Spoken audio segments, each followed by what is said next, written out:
సంక్రాంతి పండగనగానే గుర్తొచ్చేవి పిండి వంటలు. ఇంటిల్ల పాదికి నచ్చే కరకరలాడే రిబ్బన్ పకోడీ చేసుకోవడం చాలా ఈజీ అండి. వీటి కోసం 3 కప్పుల బియ్యపిండి జల్లించుకొని ఇందులోనే ఇంకొక కప్పు శనగపిండిని కూడా జల్లించుకోవాలి. 1 టేబుల్ స్పూన్ కారం, రుచికి సరిపడినంత ఉప్పు, చిటికెడు పసుపు వేసుకుంటే మంచి కలర్ వస్తుంది రిబ్బన్ పకోడీకి.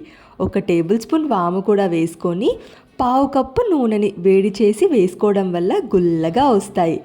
కొన్నిగా నీళ్లు పోసుకుంటూ పిండిని గట్టిగా కలుపుకోవాలి. కన్సిస్టెన్సీ చెయ్యికి అంటుకోకుండా ఉంటే సరిపోతుంది. జంతికలు చేసే గొట్టానికి పొడుగ్గా ఉండే ప్లేట్ పెట్టుకొని ఇందులో పిండిని పెట్టుకోవాలి.